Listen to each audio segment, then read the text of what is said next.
Chicos, buenas tardes. ¿Me escuchan? ¿Me confirman, por favor? Sí, Sí, doctor. doctora. Buenas tardes. Sí, doctora, buenas tardes.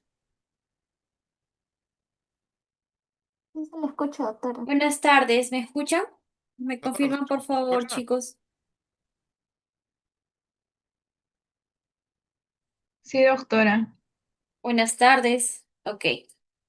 Bien, entonces vamos a empezar, por favor, ¿ya?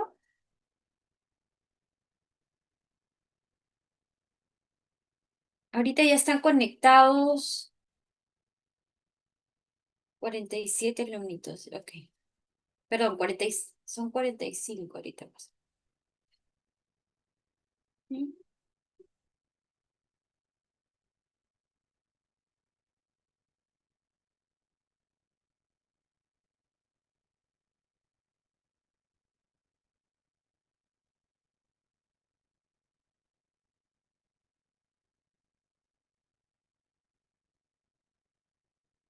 Bien, entonces, buenas noches con todos. Vamos a conversar sobre lo que es la medicina transfusional.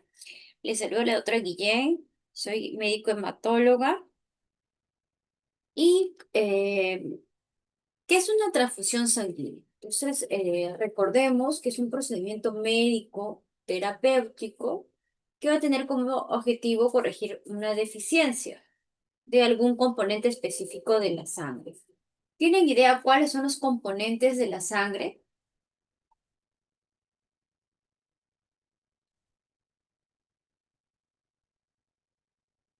Enzo, tendría que habilitar el... Creo que el audio no lo tengo para que puedan ustedes. Ok, ya. Entonces, básicamente estamos hablando que los componentes dentro de la sangre van a ser el plasma, los hematíes, glóbulos rojos, plaquetas, plasma, ¿no? ¿Ya? Entonces, todos esos componentes vamos a encontrarlos en sangre.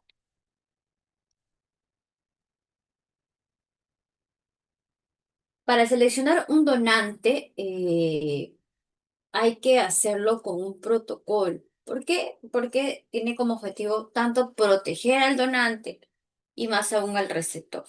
Entonces, esto nos ayuda a garantizar que sea esa sangre segura, ¿no? Entonces, se tiene que hacer mediante una entrevista al donador, una evaluación física dirigida y se le realiza también unas pruebas de laboratorio.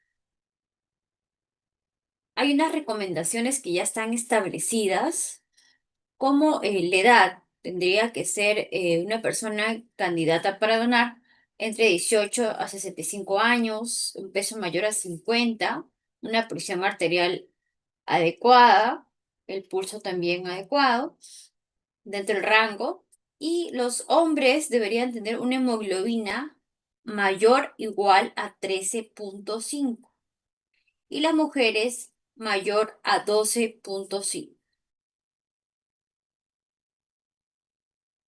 Entonces, acá vemos, por ejemplo, un formato de selección de un postulante a donante de sangre. Entonces, va a tener varios acápites. Vemos acá, por ejemplo, que le van a hacer unas preguntas al donante, ¿no? Entonces, eso lo hace un entrevistador. Entonces, esto nos va a dar como resultado si es apto, no es apto temporalmente no es, o si no es apto ya definitivamente y se le descarta como donante. Doctora, disculpe.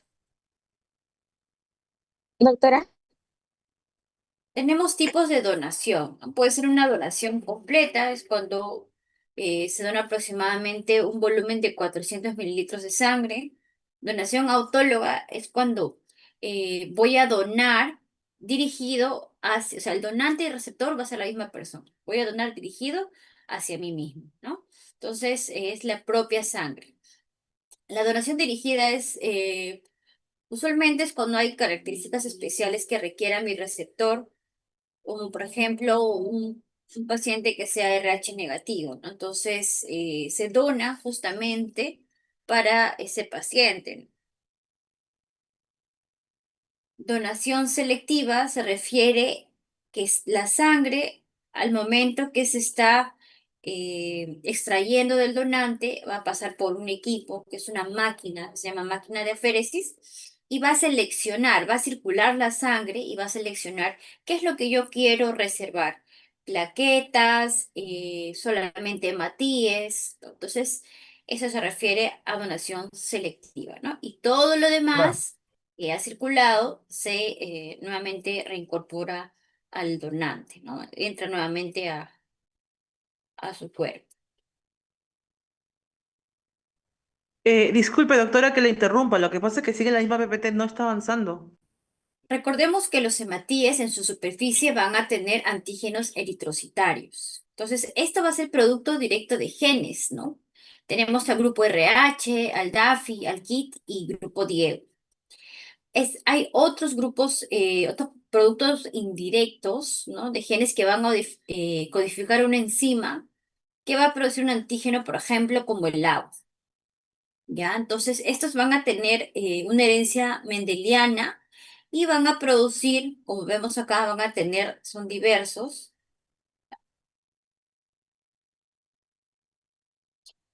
proteínas, también glucoproteínas, seroproteínas y glucolípidos. Estos se van a encontrar en la periferia del hematíe. Entonces, también en el plasma vamos a tener inmunoglobulinas. La mayoría van a ser de tipo IgG. En cuanto al IgG, tenemos IgG1 hacia el 4 y su mayoría es del tipo 1. Se van a fijar todas, bueno, el 1, 2 y 3 al complemento, excepto el IG4. Y recordemos que el IgG atraviesa la placenta.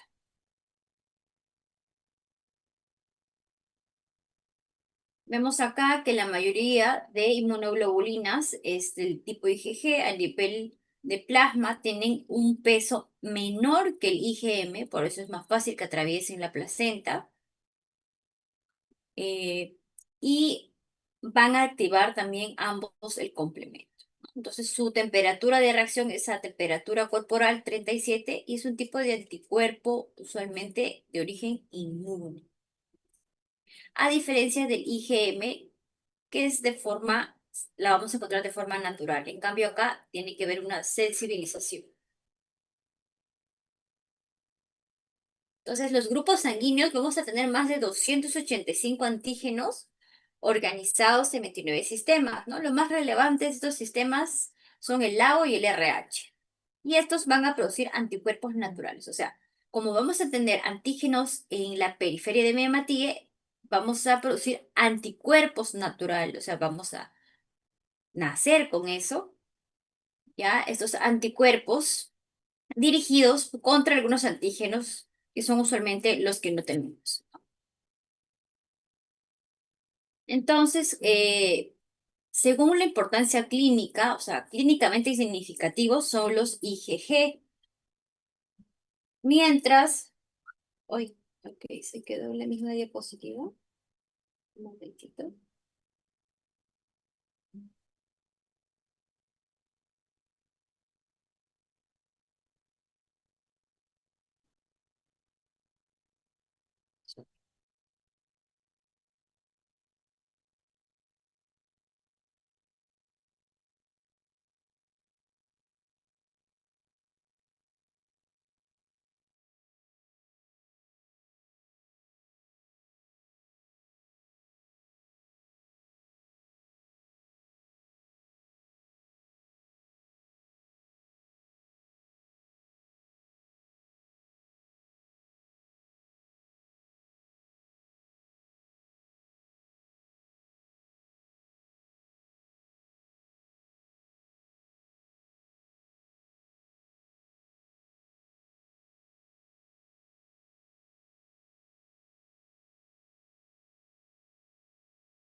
A ver, un momentito, ya. Estoy intentando poner que se grabe, pero tendría que el doctor habilitar eso. Las diapositivas no han pasado, ok, no hay problema, podemos comenzar nuevamente. Por favor, lo que sí necesito es que me apoyen avisándome si se escucha, ¿ya? Voy a cambiar el audífono.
Ok. ¿Me confirman si me escuchan, por favor? Sí, doctora, sí se la escucha. Ahora sí. Ah, ok, sí tenían el audio habilitado. Ya. Ok, entonces, ya, vamos a empezar nuevamente. Ya hay un problema con el tema de la grabación. Vamos a tratar de resolverlo, pero vamos a ir empezando. Entonces mencionaba que vamos a conversar de la medicina transfusional, ¿ya? Entonces, primero, ¿qué es la transfusión sanguínea? ¿No? Es un procedimiento médico terapéutico que va a tener como objetivo corregir la deficiencia de un componente específico de la sangre. Esto quiere decir que la sangre tiene no solamente glóbulos rojos, tiene otros componentes que son importantes. Doctora, ¿Sí? ¿está pasando las PPTs? Sí. Ahí no se... No, no se ve, doctora. Entonces ahí sí se ve. Sí, ahí sí, doctora. Ok, no sé qué problema hay con el Zoom. Entonces así, mejor así, porque cuando lo amplío creo que no se puede. Ya. Entonces, para poder obtener la sangre tenemos que seleccionar un donador. Y esto tiene como objetivo proteger el donante y también al receptor. ¿Para qué? Para garantizar que sea suficiente y segura la sangre que vamos a extraer. Tenemos unos requisitos básicos, esto ya está normado. Por ejemplo, una edad entre 18 y 65, que tenga un peso mayor a 50 kilos, una presión controlada, igual que el pulso. Entonces, en hombres se pide una hemoglobina mayor a 13,5 y en mujeres mayor o igual a 13,5 y en mujeres mayor o igual a 12,5. Para poder seleccionar a mi donador, tengo que hacer una entrevista, ¿ya? Se le realiza también un examen físico dirigido y se realizan unas pruebas del laboratorio. Dentro de estas está el dosaje de la hemoglobina. Tengo que saber cuánto tiene hemoglobina mi donante porque de repente estamos con un valor bajo, estamos en anemia y si hacemos extracción, pues lo vamos a anemizar más, ¿ya? Y se hacen otras 7 pruebas que son pruebas de tamizaje como las de VIH, HTV-1, hepatitis, sífilis, ¿ya? Etcétera. Entonces, con eso nos ayuda también a saber la condición de salud de ese momento del donante. Vemos acá que hay un formato de selección del postulante a donante de sangre. Esto usualmente lo manejan en banco de sangre. Y en este formato se hace el llenado de los datos del paciente y hay preguntas que se le realiza. Como en este caso, por ejemplo, que si podría, de repente ha tenido alguna conducta de riesgo, si ha realizado un tatuaje. Entonces, todas estas preguntas de acá nos ayudan también para poder detectar alguna posible infección o un factor de riesgo. Con esto precalificamos si es apto o no es apto de repente temporalmente o pues ya está descartado como donante. Mencionamos que hay tipos de donación. El donante completo, el donante habitual, que es el que va a donar sangre, se recolecta aproximadamente un volumen de 400 mililitros.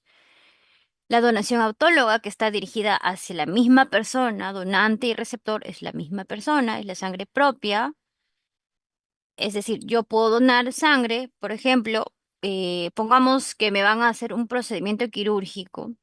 Entonces, dono sangre para que probablemente luego de la cirugía, si yo requiero, o durante la cirugía, pues tengo reservado mi sangre.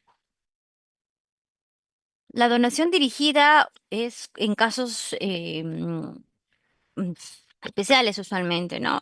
Por ejemplo, el caso de los que tienen un grupo RH negativo, que es difícil, ¿no? Es menos frecuente de hallar, entonces pueden donar, por ejemplo, el familiar que comparte ese grupo para su familiar.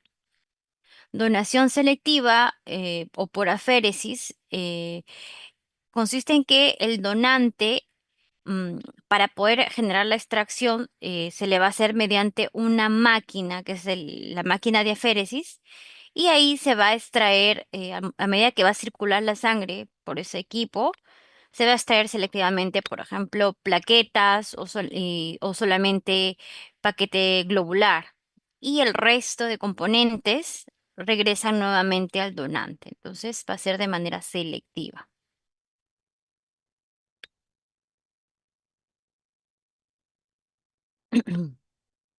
Los antígenos eritrocitarios. Recordemos que el hematíe va a tener diversos antígenos eritrocitarios que van a componer componer los grupos sanguíneos.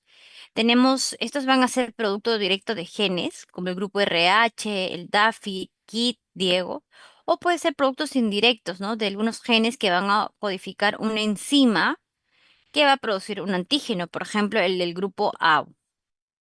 Estos van a tener una herencia mendeliana y pueden ser proteínas, glucoproteínas, cialoproteínas o glucolípidos. Acá vemos, por ejemplo, que son de diferente conformación. Entonces, así como tenemos esos antígenos, el antígeno va a hacer que también nos induzca a la producción de anticuerpos. ¿Ya? Entonces, podemos tener anticuerpos en nuestro plasma de tipo IgG y de tipo IgM. En su mayoría es de tipo IgG. De la IgG tenemos del 1 hacia el 4. La mayoría es de tipo 1. Y se van a fijar todos al complemento del 1 al 3, excepto el 4, y van a atravesar la membrana placentaria.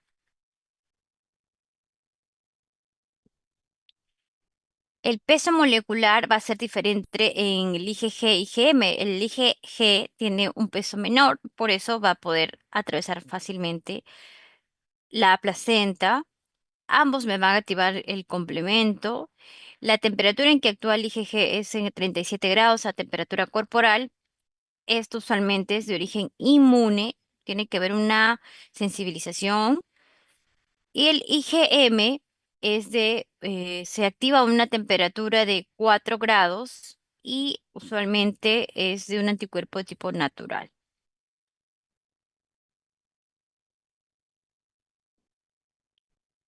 Los grupos sanguíneos o sea, dentro de ellos van a haber 285 antígenos organizados en 29 sistemas.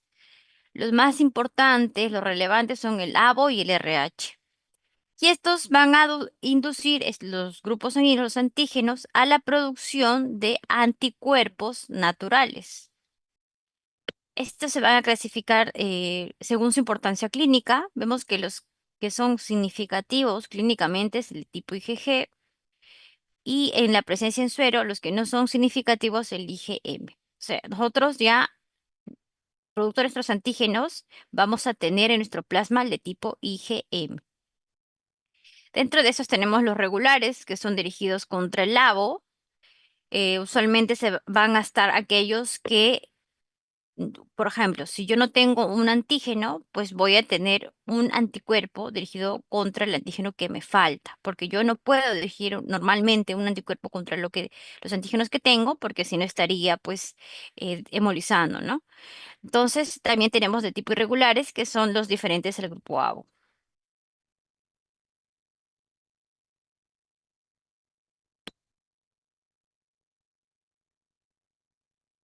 Entonces, los antígenos eritrocitarios, acá podemos ver que tenemos diversos antígenos. Tenemos, por ejemplo, el D, el KEL, ¿ya? Entonces tenemos diversos antígenos, ¿no? Esto es diferente, el C minúscula es diferente que el C mayúscula.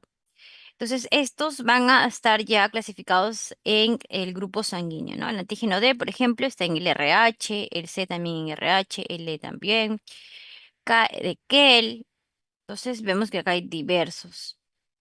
La probabilidad de que haya una reacción inmune va a ser mayor en el tipo RH. Y hay otros grupos que ya son también minoritarios.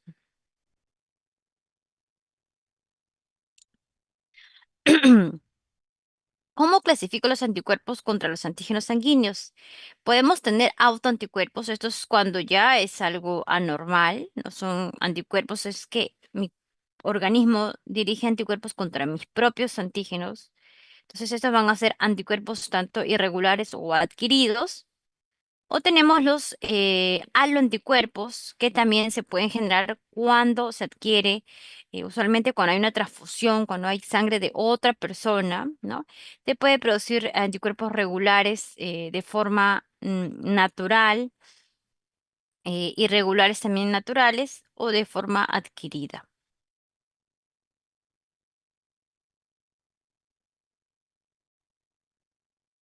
Entonces, estos anticuerpos, los naturales, usualmente se dirigen contra el grupo ABO, puede ser de forma regular o irregular.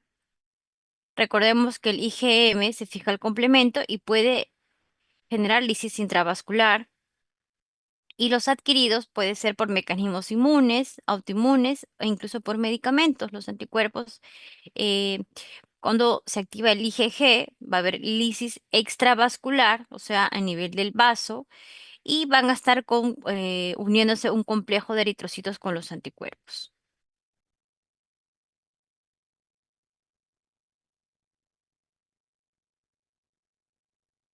Entonces, los anticuerpos anti-ABO son los más nocivos, o sea, la incompatibilidad anti-ABO, y puede generar el 40% de muertes por incompatibilidad. Acá vemos, por ejemplo, un anticuerpo, y este es Miematie con sus antígenos, que estos son estos pequeños de color morado. Entonces, estos van a reaccionar estos anticuerpos frente a estos antígenos eritrocitarios y van a inducir a la activación del complemento y posteriormente la lisis y hemólisis, ¿no?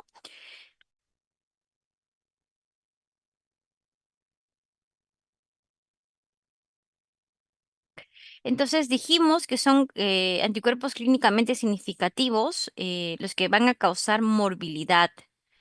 Esto puede generarse en una reacción transfusional, puede expresarse también como una enfermedad hemolítica del feto recién nacido o anemia hemolítica autoinmune, ¿no? Recordemos que el IgG es de anticuerpos de tipos calientes. ¿Hasta acá tienen alguna pregunta, alguna duda?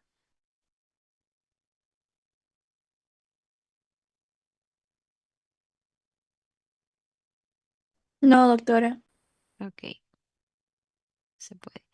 Ya, entonces el sistema ABO va a formarse por actividad de algunas enzimas que son glucosiltransferasas, va a ser un azúcar inmunodominante del grupo, o sea, A o B o sustancia H, que es también llamada sustancia precursora. Vemos que en mi eritrocito podemos tener el antígeno A, antígeno B o sustancia H no convertida. Y también, bueno, hay otros azúcares. Se puede encontrar estos antígenos también en células epiteliales, en células endoteliales, en el plasma.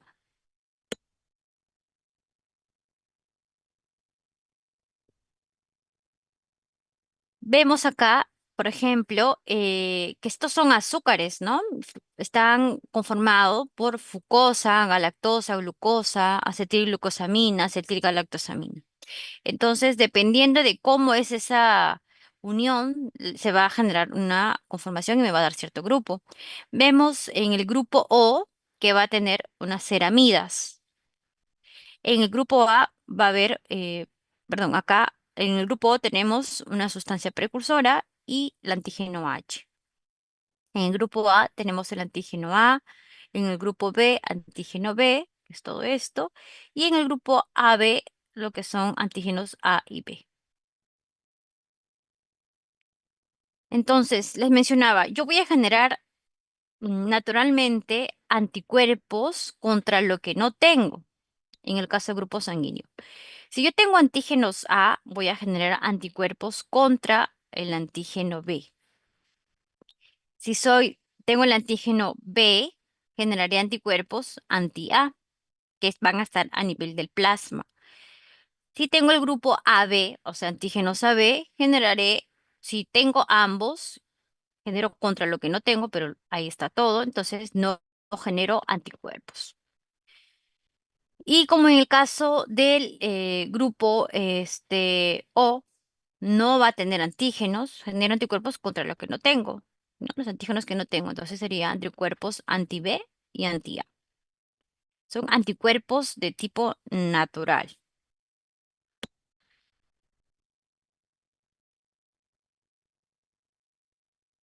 Veamos el sistema RH. Este se va a localizar de manera exclusiva sobre la membrana del eritrocito, a diferencia del grupo ABO, que lo podemos encontrar incluso en células epiteliales, etc. Va a ser más de 50 antígenos. El principal va a ser el tipo D. Cuando hay falta del antígeno D mayúscula, no se va a generar el anticuerpo contra el D. ¿Ya? Otros relevantes va a ser el C mayúscula, el C minúscula, el E y el D. Tenemos el caso del D parcial cuando va a faltar un epítopo y tenemos el síndrome del RH nulo que me puede generar una hemólisis crónica. En este caso no tiene la expresión del RH.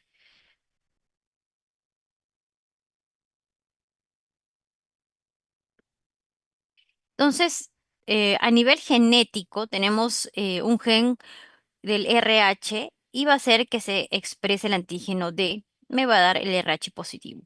Si no tengo el gen de RH, el gen D, pues no voy a producir el antígeno y seré de tipo RH negativo. Acá vemos que hay una diversa combinación que podrían expresar el grupo RH, ¿no?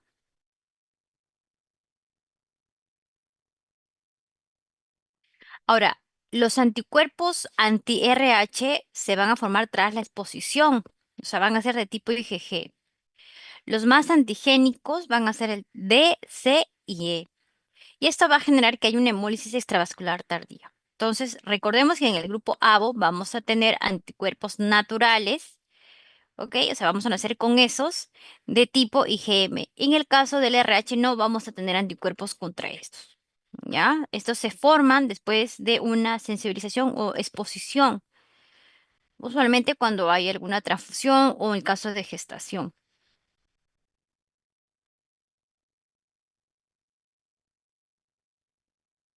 Bien, ¿tienen idea cómo podemos determinar el grupo sanguíneo de una persona?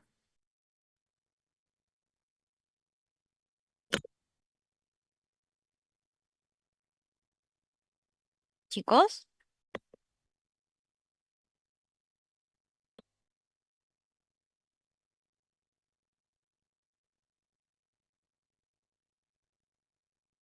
ok, entonces vamos a ver, en este caso, hay dos maneras de poder determinar el grupo sanguíneo. Tenemos en una lámina, que es un método manual, o también se hace por un método de un equipo, que son por unas tarjetas de gel. En este caso, en el grupo manual, lo que se hace es poner la gota de sangre del paciente, ¿ya? Para esto tenemos que identificar, vamos a tener unos reactivos, que son anticuerpos, que se van a aglutinar con el antígeno. Tenemos el anti-A, el anti-D y el anti-B, que viene a ser este azul, el anti-A, el anti-B, el amarillo, ¿ya? Y el de tipo anti-D, el color blanco. Entonces, si yo pongo la gota de sangre y veo que el anti-B no está sedimentando, ¿ya? Entonces no tiene antígenos B, ¿cierto? Entonces vemos que acá sí sedimenta, se aglutina contra el A, quiere decir que tiene antígenos A. Y el caso del D me sale que tampoco hay aglutinación, entonces sería de grupo sanguíneo A. En este caso vemos que aglutina con el reactivo anti-B y en lo que es anti-D y anti-A no hay aglutinación. En este otro caso, vemos que va a aglutinar con el A y con el B. Entonces, este es del grupo AB, tiene ambos antígenos. Y en el caso del O, dijimos que no tiene ningún antígeno, ni el A ni el B, por lo cual no va a aglutinar con este. Y bueno, tampoco aglutina con el D. Entonces, es de tipo O. Estos de acá serían pues todos positivos. ¿Ok? ¿Dudas hasta esta parte? ¿Se entendió esta parte? Sí, doctora. Ok. Entonces, vemos que tenemos una lista grande de los antígenos que están asociados al grupo ABO. Eh, el más frecuentes, bueno, es el LABO y el RH. Dijimos, en el LABO tenemos antígenos como el A, el B, AB, el A1, hay algunos pacientes que son A1, algunas personas, y el grupo O. Y en el caso del RH es mucha más larga esta lista, ¿no? DSE y pues más de 32 otros antígenos asociados. Hay otros grupos que ya son menos frecuentes, pero también podrían presentarse. Entonces, recordemos que hay que ver qué grupo tiene, por ejemplo, el donante y el receptor, para ver si hay compatibilidad. Recordemos que el grupo O negativo es el donante universal. ¿Y por qué? ¿Por qué creen que es el donante universal? No presenta No presentar antígenos. antígenos. No presenta antígenos. Y el grupo AB, ¿por qué es el receptor universal? Porque sí tiene los antígenos. Porque su plasma no va a tener anticuerpos, ¿cierto? Como tiene AB, no tiene anticuerpos. Entonces, por eso es el receptor universal, ¿ya? Entonces, lo que es el RH, ¿ya? Entonces, a ver, acá tenemos los antígenos, ¿cierto? Entonces, justo les mencionaba esto. El AB no va a tener ningún anticuerpo, por eso va a ser receptor universal. Y el O negativo, ya, va a tener, bueno, sí va a tener anticuerpos, ya, pero es el donador universal porque cuando yo dono, le voy a donar paquete globular, o sea, el glóbulo rojo, que obviamente por ahí va a estar contenido un poquito de plasma, pero es los hematíes lo que uno dona, ¿no? Ahora, el receptor tiene ahí el plasma y en su plasma tiene anticuerpos. Entonces, por eso hay que tener cuidado qué es lo que estamos indicando, ¿no? ¿Qué grupo? Por eso se le tiene que hacer pruebas también. Una vez que es traído la sangre, esa sangre completa se denomina, del donador, entonces se hace por unos métodos que es fraccionamiento y se centrifuga en unos equipos la sangre entera.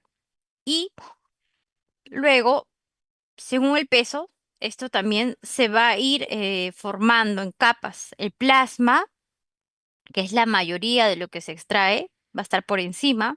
Tenemos una capa de plaquetas y leucocitos, que es intermedia, y los eritrocitos que tienen mayor peso, pues estarían al final.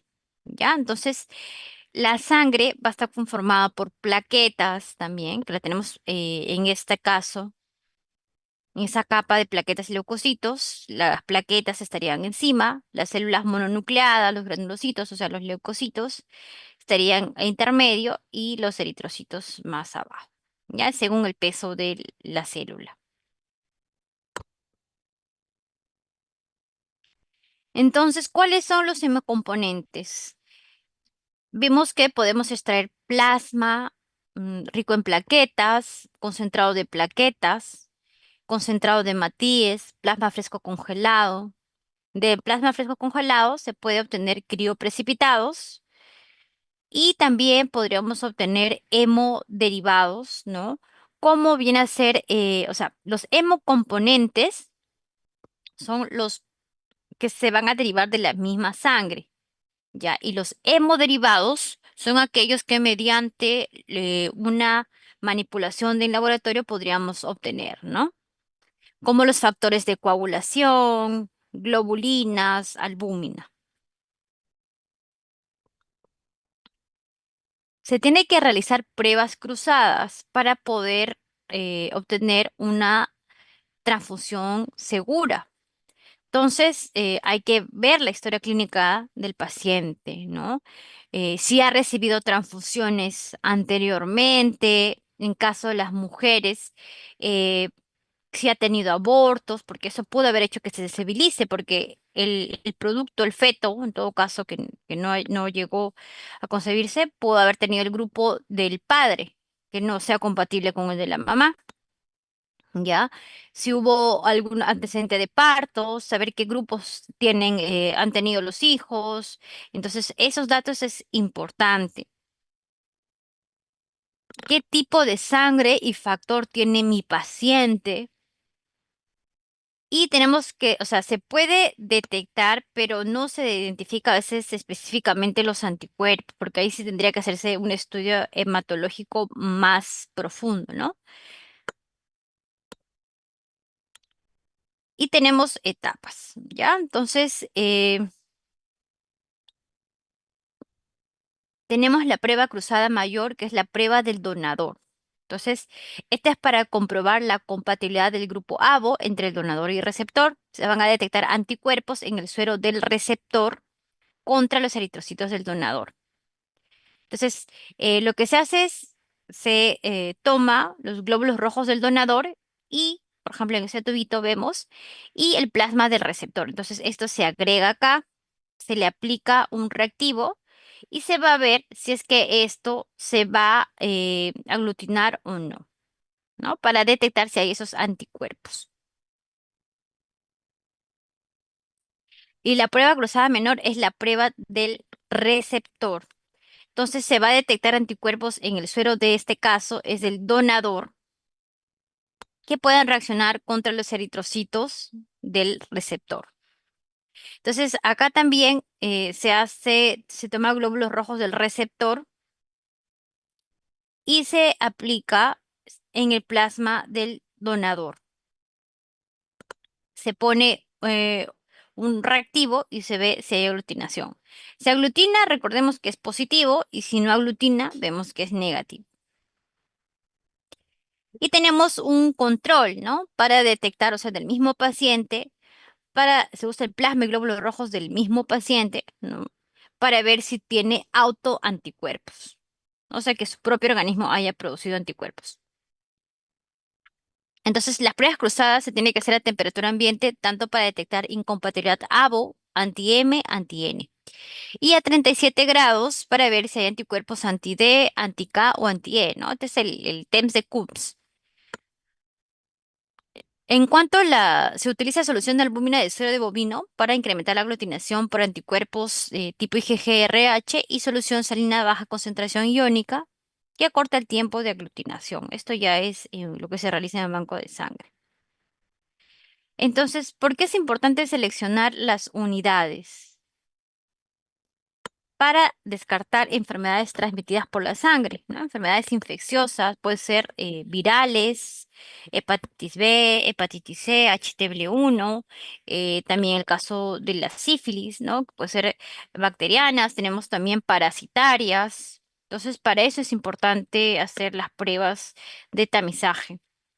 Y se prefiere que sea el mismo grupo y factor. O sea, tenemos algunos grupos que podemos usar como alternativa, pero lo ideal es que sea el mismo grupo y factor, o sea, isogrupo. Entonces, tiene que ser una sangre compatible, ¿no? Idealmente por las pruebas cruzadas. La mayoría va a tener un grupo sanguíneo de tipo O, después de tipo A y menos frecuente el tipo B. En cuanto al lo que es más frecuente también es que seamos de tipo RH positivo, o sea que tengamos un D mayúscula. Vemos acá que hay una tabla de compatibilidad entre grupos sanguíneos. Entonces, esto nos sirve para ver qué opciones tengo para mi paciente o mi receptor. Si es de tipo O negativo, solo puede recibir O negativo.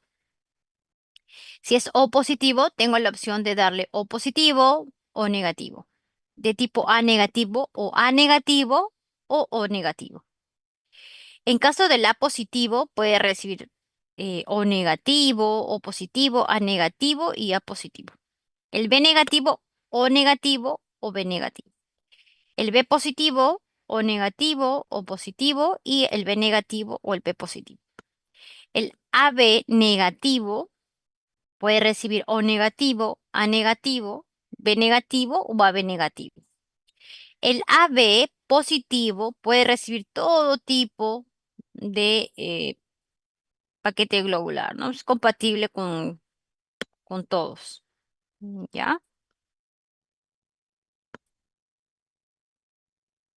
Entonces, los hemocomponentes, dijimos que la sangre obtenida es la sangre total. De esta se puede obtener el paquete globular, que es un concentrado de Matías, un concentrado de plaquetas, plasma fresco congelado y crioprecipitados. Entonces, hay que tener una adecuada, una vez que se ha extraído, también almacenamiento para que sea viable esa sangre que se ha hecho, que se ha extraído, que se ha obtenido. Entonces, por cada 100 mililitros de sangre debe haber 15 mililitros de anticoagulante. Esto se guarda en unas bolsas especiales. El anticoagulante puede ser ACD, CPD, CPDA1 y la sangre se puede almacenar por 21 días. En el caso de este anticoagulante, hasta 35 días. La sangre total se almacena a 4 grados, a esta temperatura, es la que los hematíes van a conservarse. Las plaquetas se van a almacenar a mayor temperatura, a 22 grados por 5 días, y tienen que almacenarse, hay unos equipos que tienen un movimiento de vaivén, ¿ya? Que tienen que estar en movimiento para que permanezcan vivas. Entonces, las plaquetas duran extraídas solo 5 días. Y el plasma se puede almacenar a menos 18 grados hasta por un año, ¿no? Esos son en unos equipos especiales que pueden estar a esta temperatura. Entonces van a estar prácticamente congeladas como hielo y luego eso se descongela cuando se van a usar.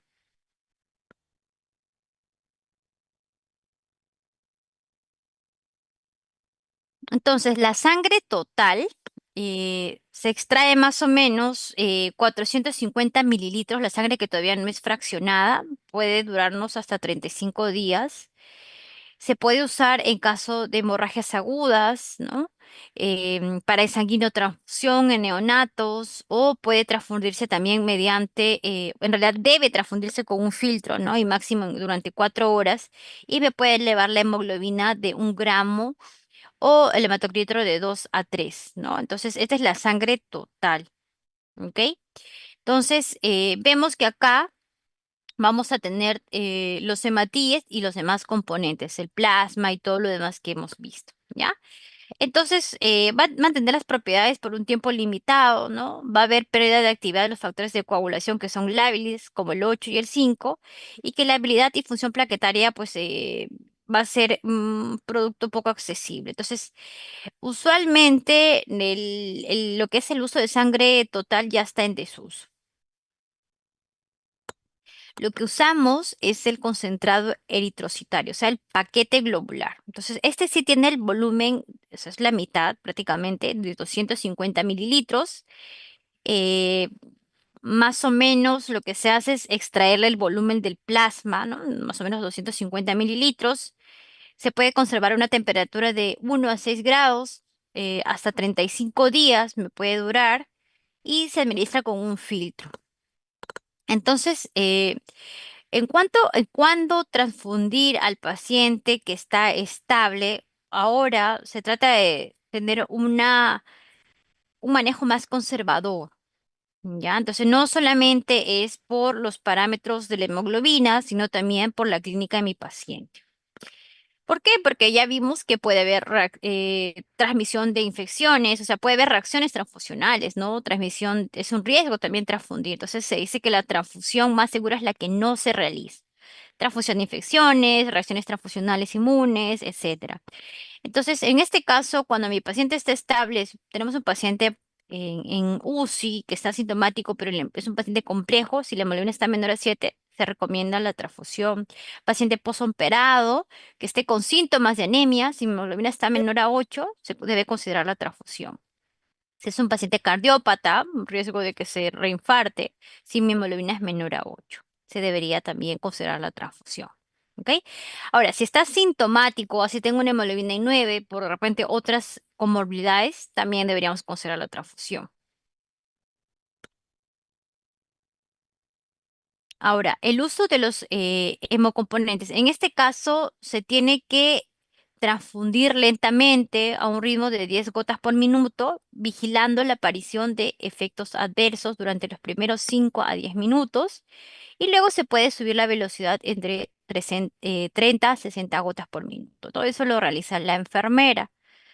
El tiempo total no debe ser mayor a 4 horas. ¿Por qué? Porque ese paquete globular puede embolizarse por estar tanto tiempo ya en la intemperie. Por cada paquete globular, se espera que en el adulto se eleve 1 gramo de hemoglobina por decilitro o la hemoglobina también, el hematocritro entre 3 a 4%. En los pediátricos también es similar, ¿no? Pero en caso de los niños, la transfusión es por peso, por kilo de peso, ¿ya? Entonces, más o menos si yo transfundo a un paciente adulto un paquete, yo espero que me eleve 1 gramo. Por ejemplo, si está con 6 de hemoglobina y le transfundo un paquete, voy a esperar que llegue a 7. Eso es lo esperado.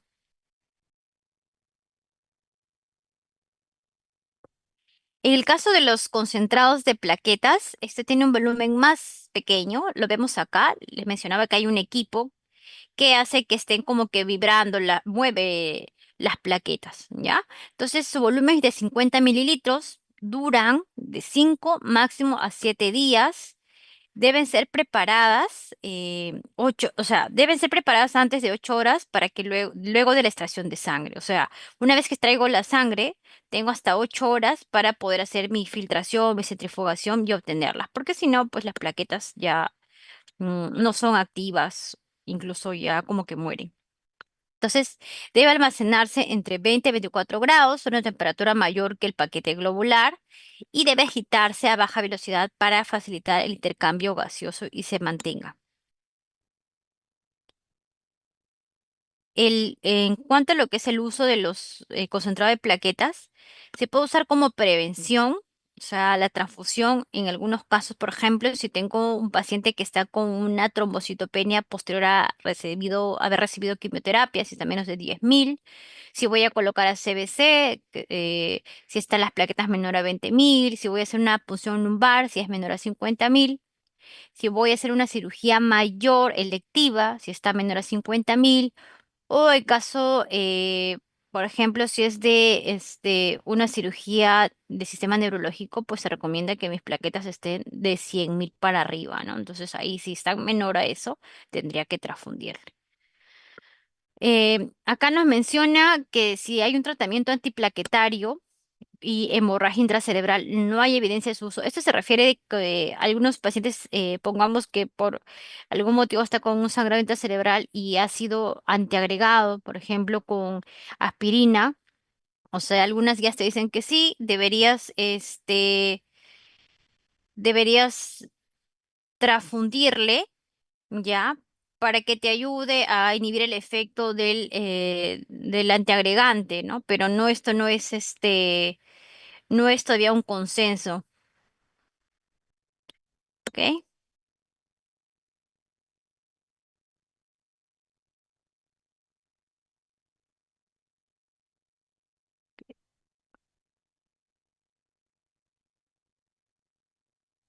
Bien. Entonces, las indicaciones del concentrado de plaquetas va a depender también del grado de sangrado, dependiendo de la patología. Y hay algunas contraindicaciones. Por ejemplo, acá vemos, en el caso de un paciente con PTI, acá nos dice que está contraindicado la transfusión. O sea, no es que sea una contraindicación absoluta, ¿no? Entonces, ya luego van a desarrollar lo que es PTI, pero en este caso tenemos anticuerpos, autoanticuerpos contra las plaquetas, entonces no se recomienda como tratamiento primario transfundir, ¿no? Entonces, primero hay que darle otro tratamiento, que es la corticoterapia, y luego podríamos transfundir si hay sangrado activo. O en el caso de pacientes con púrpura trombocitopénica trombótica o CID, pues pueden que no sean eficaces. Entonces, es una contraindicación también relativa. Entonces, puede haber reacciones adversas al usar los hemocomponentes, sí. Puede haber fiebre, escalofríos, reacciones alérgicas. Puede haber aloinmunización del sistema HLA, lo que es refractoriedad plaquetaria, como le estoy transfundiendo plaquetas de otra persona, hace que se inmunice y hay un momento que cuando le transfundo las plaquetas, pues ya no le va a elevar las plaquetas, ¿ya? Y la dosis es una unidad de plaquetas o un concentrado por cada 10 kilos de peso. O sea, si yo peso 70 kilos, ¿cuántas plaquetas deberían transfundirme?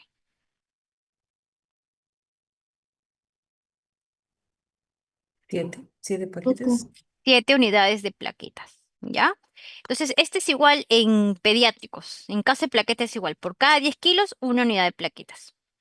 Entonces, cada concentrado me va a elevar más o menos 7.500 en una hora y llega incluso a 4.500 en 24 horas. Ya más o menos en promedio pongámosle unos 5.000, ¿no? Entonces, si me pones 5.000 las plaquetas, ¿no? Por 7, entonces eso sería lo que me esperaría yo elevarle al paciente. En el caso del plasma, este tiene un volumen también mayor, ¿ya? Como se dan cuenta, acá tiene solo 50. En lo que es las plaquetas simples, y el plasma tiene 250, ¿no? Como el paquete globular. Su mayor volumen está conformado 91% por agua, 7% de proteínas, 2% de carbohidratos y también tiene lípidos. Y se va a calcular que una unidad de factores de coagulación va a elevar por mililitro. Entonces, existe una pequeña pérdida del factor 5 y factor 8 porque dijimos que estos son lábiles. Entonces, esto se va a disminuir al momento que extraigo de la persona. Entonces, vamos a tener factores de coagulación y cada uno en una concentración diferente, ¿no? El factor 8 en 0.8 UI por mililitro, o sea, unidades internacionales, factor 5 1.01, el factor 2 1.11, fibrinógeno 2.71 gramos por litro. En el caso del plasma, la dosis es de 20 a 30, dependiendo del caso del paciente por kilo día. Y este total se va a tener que dividir en la cantidad que tiene plasma. Por ejemplo, tengo un paciente que pesa 70 kilos. ¿Cuánto sería la dosis que necesito de plasma en el día?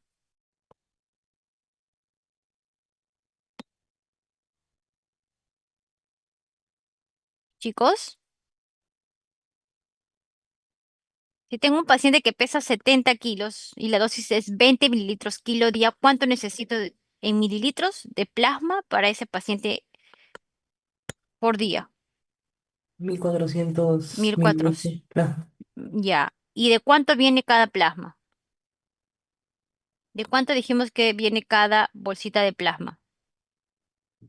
En promedio, 200. 250, ¿no? Ya, entonces, esos 1.400 lo divido en 250. Me sale 5,6, ya, dejémoslo en 5. O sea, 5 plasma necesitaría ese paciente, ¿ya? Ok, entonces se usa para hemorragias secundarias a uso de cumarínicos, ¿no? Por ejemplo, cuando estábamos usando, el más frecuente, a pacientes anticoagulados por warfarina, que se sobreanticoagulan, pacientes hepatópatas, por ejemplo, los cirróticos, que estén haciendo una coagulopatía intravascular diseminada o que hay alguna deficiencia de factor, o el caso de plasmaféresis también, ¿ya?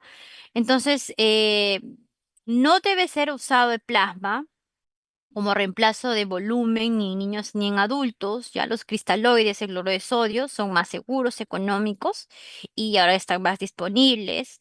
Se puede usar como una sustitución para recambio de plasma terapéutico en algunos casos, ¿no? Y por ejemplo, en el caso de la PTT sí se recomienda que se use, ¿no? En otros casos no está indicado.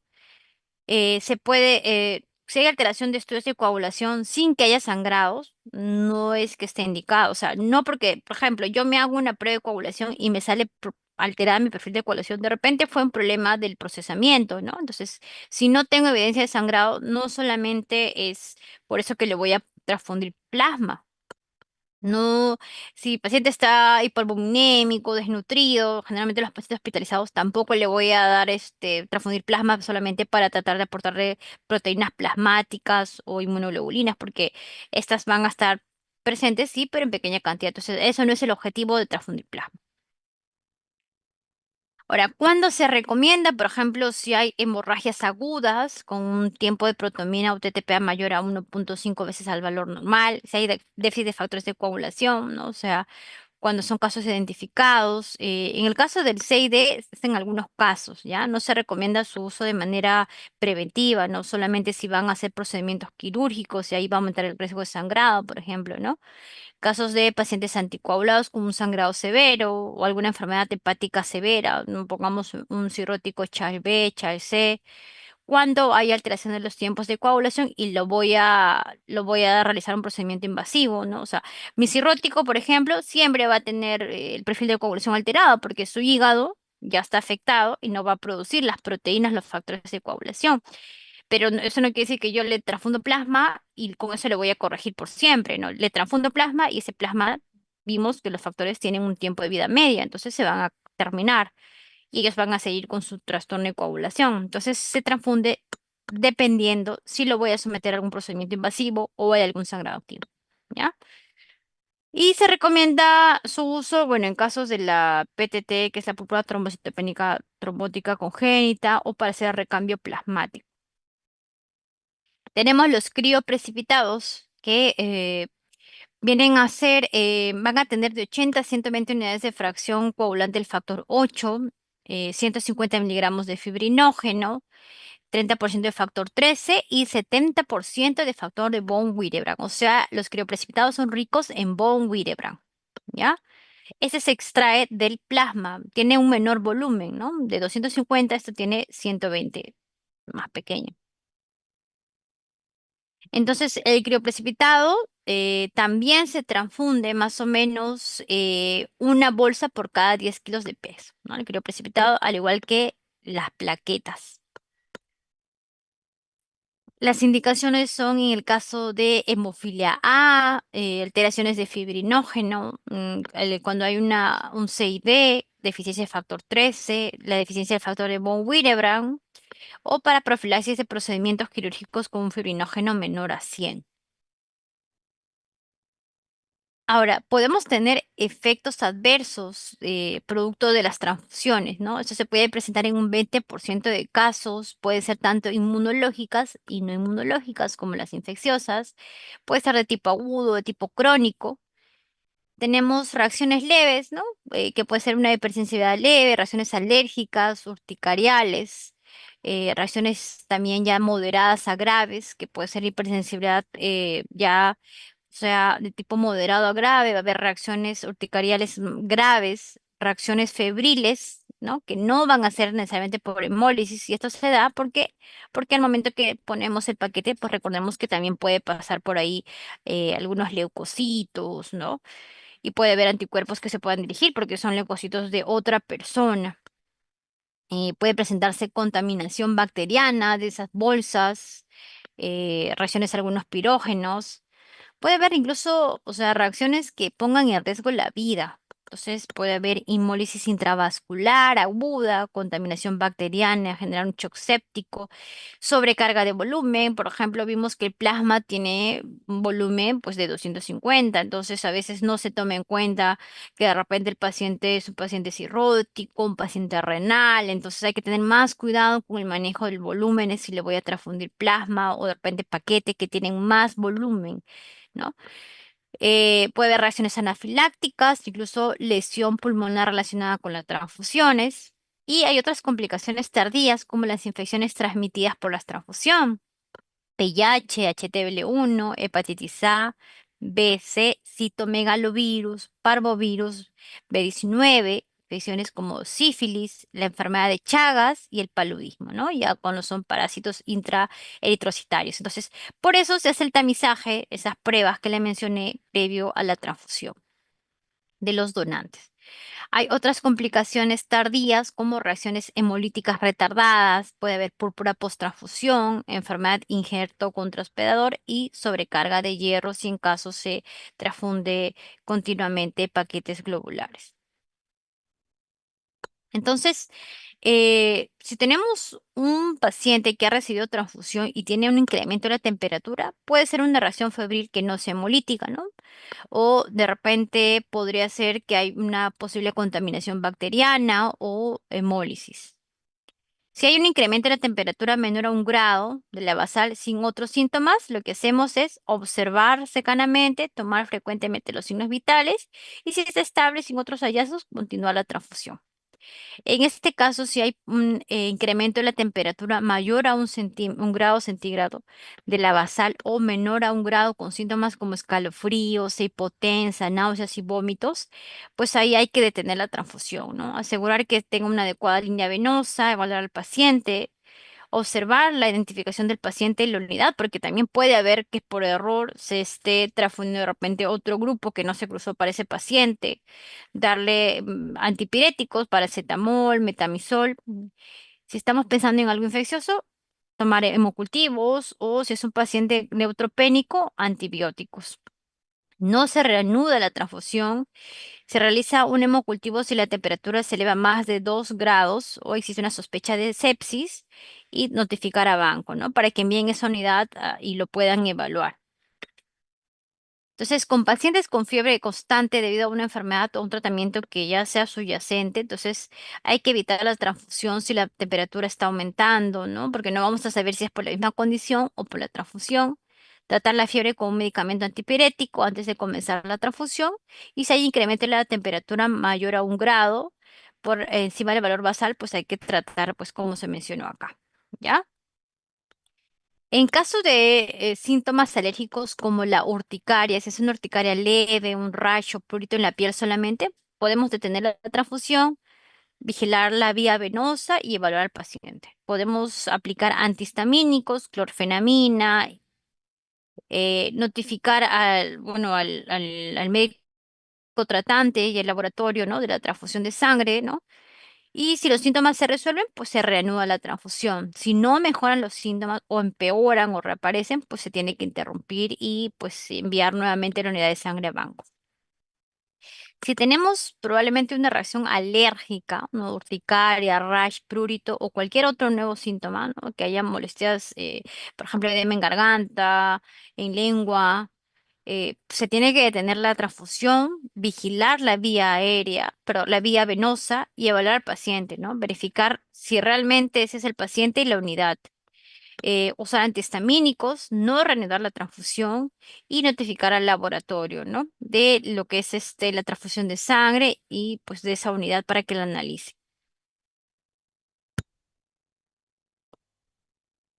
En cuanto a los síntomas respiratorios, puede haber una anafilaxia, puede ser por sobrecarga circulatoria, reacción transfusional, séptica, al trali, ¿no? Entonces podría cursar con broncoespasmo, disnea, taquipnea, hipoxemia, dolor torácico e incluso edema pulmonar. Entonces hay que detener la transfusión, hay que mantener la vía venosa, evaluar al paciente, ¿no? Verificar siempre que la identificación del paciente y de la unidad que se haya cruzado para ese paciente. Tratar síntomas puede usarse adrenalina, antihistamínicos, esteroides, oxígeno, ¿no? Etcétera. Diuréticos en el caso que sea sobrecarga hídrica, vigilar la presión sanguínea. Y se tendría que hacer más estudios como una radiografía de tórax para ver si hay un infiltrado intersticial bilateral. Podría sugerir un TRALI, ¿no? Hemocultivos, si hay sospecha de que sea una sepsis. Acá no se reanuda la transfusión y se tiene que notificar también a banco de sangre. ¿Ok? ¿Tienen alguna pregunta hasta acá? No, doctora, todo claro. Ok. ¿Alguna pregunta, chicos? Esta es la última, el último slide. Parece que ninguna pregunta, doctora. Sí, dime, te escucho. No, parece que ninguna pregunta. Ah, escuché que tenías, ya, ok. Muy bien, espero entonces que ha quedado claro, ¿ya? Entonces esto lo vamos a ver igual en la práctica clínica. Sea la especialidad que escojan, siempre van a tener que ver también algo de medicina transfusional. Entonces lo importante es que se lleven los conceptos básicos, ¿ok? Entonces, ya respecto al trali, ¿cuál es tu duda respecto al trali?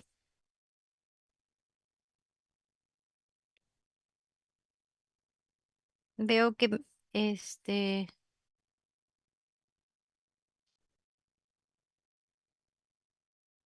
Camila. Ah, sí, doctora, solo quería saber qué significaba, porque no lo había escuchado antes. Ah, ya. El TRALI se refiere a lesión pulmonar aguda, ¿no? Relacionada con la transfusión, ¿ya? Entonces, ese puede ser un tipo de reacción también transfusional, ¿ya? Es lesión pulmonar asociada a la transfusión aguda.